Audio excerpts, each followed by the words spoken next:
Hello, today I'm with Sarah Ali Choudhury, TV chef and food columnist, and we're going to do something I've never done before on the Mumpreneur motivation series, which is try and do some cooking while we're talking.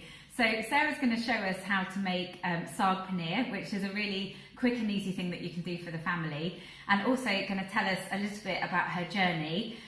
She's got 4 kids, and she's been winning loads of awards this year for her Indian cooking, and I really want to find out more because you didn't used to do this, did you? You used to work in the city? Well, I used to work, first of all I used to work with banking, and then I went into property, but in the background I've always been born in the Indian catering industry, and I've always worked in restaurant. Used to manage our restaurant in Bridport from when I was about 15. I think that's even illegal right now, to be honest. I think they changed the law, you couldn't be working at that age, but I was working from when I was 15 in the restaurant, and then when I was 20 I was recognised as the first Asian female to run an Indian restaurant. So I should have started then, but I didn't. But I'm here now. Fantastic, and so now you're working around running a catering business, doing TV work, food columnist all around your 4 children. How old are your children? So I've got 2 girls and 2 boys, and my oldest is 15, and then I've got a 13-year-old, a 6 and a 7-year-old as well. Wow, you must be a busy lady. So what are you going to show us how to make today? So today we said we would do saag paneer. I've made this a few times at food festivals around the country, and it's been really successful. It's so easy to make as well. We only need 3 spices for this. So I've got turmeric, cumin and coriander powder. We'll be using some garlic and some onion and salt, and obviously the spinach, some paneer and cream. So it's really easy to make, and looking forward to showing you how to do this, and hope that you can replicate it yourself if you enjoy it, and for your family, and hope everyone at home can do it too. Fantastic, thank you. Let's get started. Okay, so what are we doing now? So I'm heating up this wok. I'm going to put in about a tablespoon of sunflower oil. Allow this to heat up. And then what I'll be doing is adding in a teaspoon of garlic puree. You can use fresh garlic with this. We're just doing this because we've got the garlic puree available. It's easy to use and it's available everywhere. You can get it in Tesco's. So just in terms of people who are in a hurry and want things done quickly, it's very easy to use. So that oil is hot now, so I'm just going to put a squeeze of that in, about a teaspoon of garlic puree.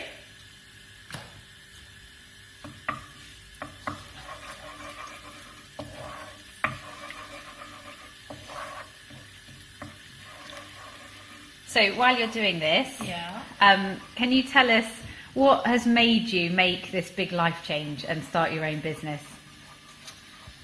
Well, I was working for different people in those 9 to 5 jobs where actually you start from 7 till 7 really. And I remember going to see my son in assembly one day, and I was late. I couldn't get time out from work. By the time I got out there was traffic and I missed it, and I really felt like, nah, I'm not happy with this. When I saw his little face drop, I just thought, I just need to do something so it can fit around my lifestyle, because they are my life, and I want to do whatever I can that fits in with them and makes them happy while I'm still doing something that's fulfilling. I wasn't fulfilled in that job either, so it was maybe the starting point of something that I needed to sort of be aware of, and it was for me, and that's where it all started. So I'm just going to add the onions in now. So I've got here 3 little shallots that we've finely cut. I'm just putting that in.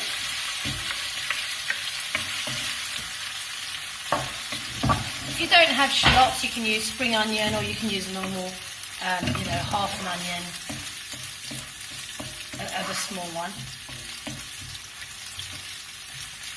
And so with setting up your own business, what have been the biggest challenges that you've faced?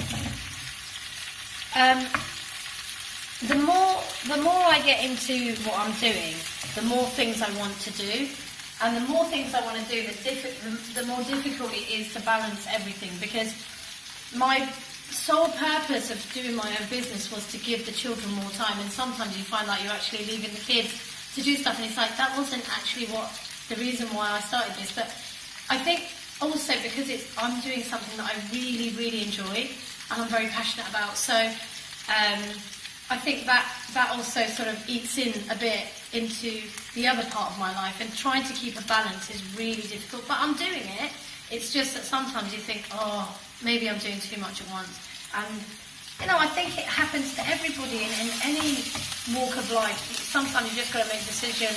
Some things I need to do because it will help me, you know, to progress further in what I'm doing. But, you know, it's just one of those things. I think, yeah, constantly. I'm just going to add some salt in it. Okay. Yeah, trying to prioritise constantly, and priorities have to change and shift, and having to be flexible around children being ill and things like that, you know, and it's, like you say, it's hard when you want to achieve so much, but at the same time, that's why running your own business is great, because you don't have to answer to anyone else if you need to take time off because the kids are sick and they need you. Exactly. That's the best part of it. What I found is that not having to answer to anyone, because I do what I want to do. If I don't want to do it, I'm not doing it. It's as simple as that. So it's there is that. But we all say that, you know, once you're in charge of yourself and your own timetable and you can decide, we seem to think that means we'll have more time off, but I think in actual fact it works the opposite way.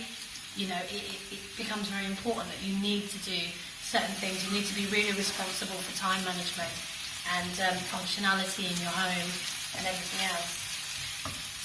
So far we've put in the garlic, the shallots, and about half a teaspoon of salt. But salt is to taste. So these onions are starting to brown now, and it's perfect time to put in the spices. So I'm just going to use a little touch. I don't use too much of the turmeric, but there's about a quarter teaspoon of turmeric, about half a teaspoon of cumin powder, and about half a teaspoon of coriander powder.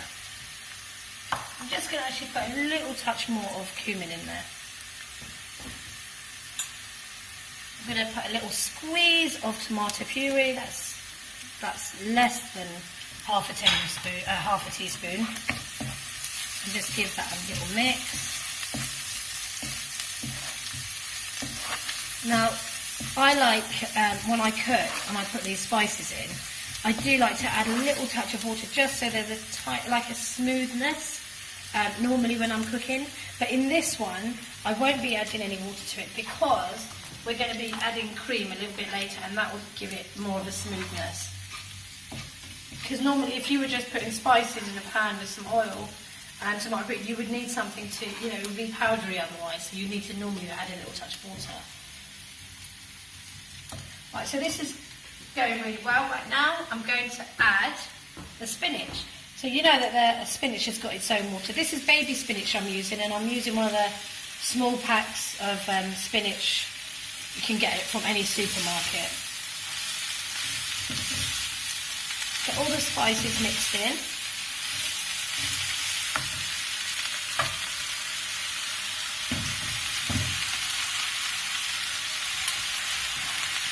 Smells amazing.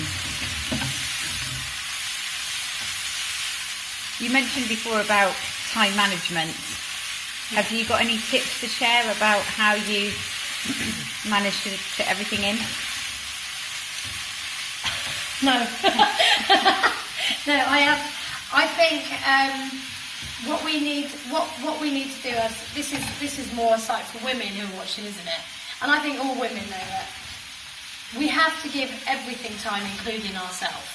And sometimes you do need time out from everything, from families, from husbands, partners, parents, from everything, just to be on your own. And I do spend every single night, I mean, this is the way that I do things. Every night I have to have a hot bath, every night, or I can't sleep. So that is my time, And I could be in the bath for half an hour, sometimes it could be an hour, and sometimes I just get in there, I've got my bubbles, I've got my book, I've got my drink, and that is my time. And as long as I get that, I'm fine. And if I don't get that, I'm not very functionable. Everybody finds their own way to find something, might be a glass of wine or whatever. But for me, that's what I do. So the spinach, as you can see, it's completely shrunk. Now, I'm going to add the paneer now. Now, this paneer is, again, this one's from a supermarket, but you can make your own paneer. It's really easy. You can just get 4 pints of milk, boil it, keep boiling it, and put something like half a lemon inside the milk that's boiling, and you'll get the curdle on the top. You take that curdle off, you put it in a muslin, you drain it, and you leave it for 24 hours. And then the next day you have lovely, fresh, crumbly paneer. So I've only used a little bit of this. It's about, and I've cut it into really small bits. But you don't have to have it this small. It's, you know, that you could put it in big chunks if you like. So I'm just putting that in there now. There's about 2 tablespoons, isn't there? About 2 tablespoons of that paneer in there.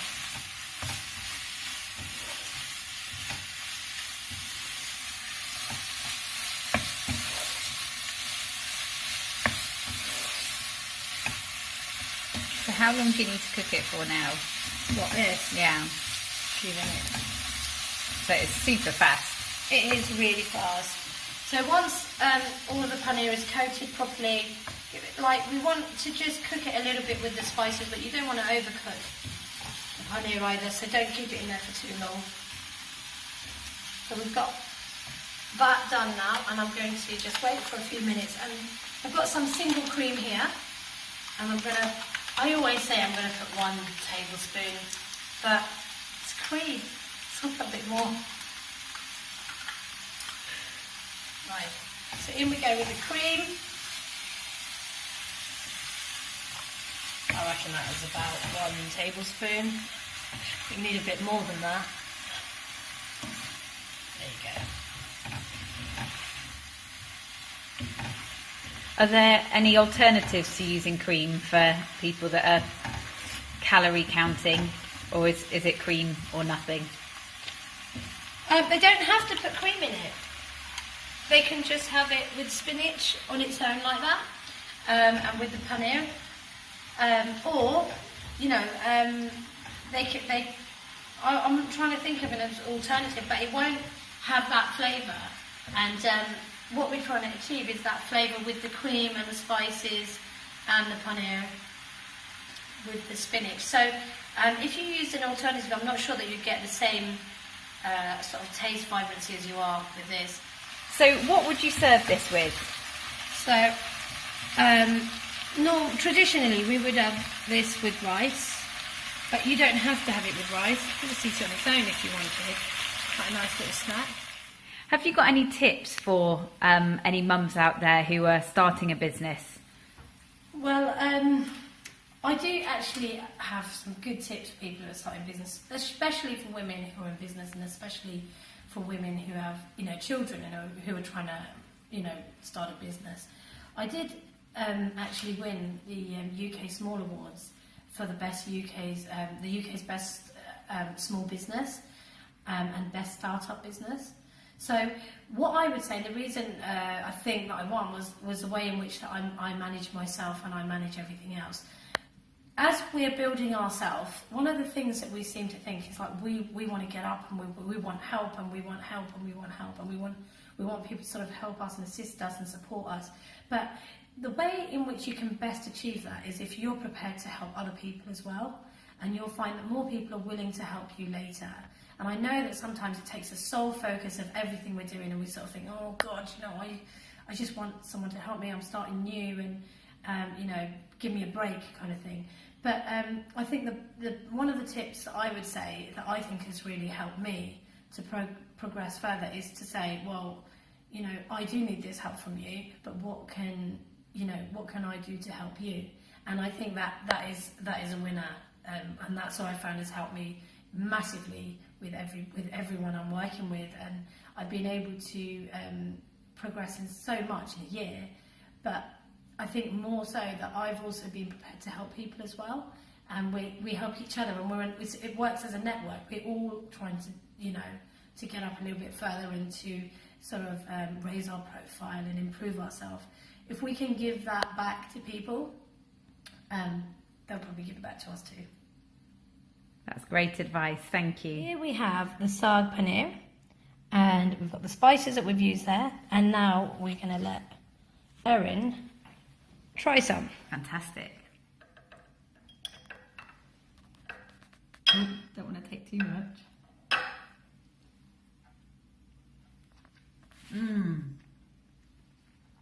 That is lovely, and the cream is really worth it.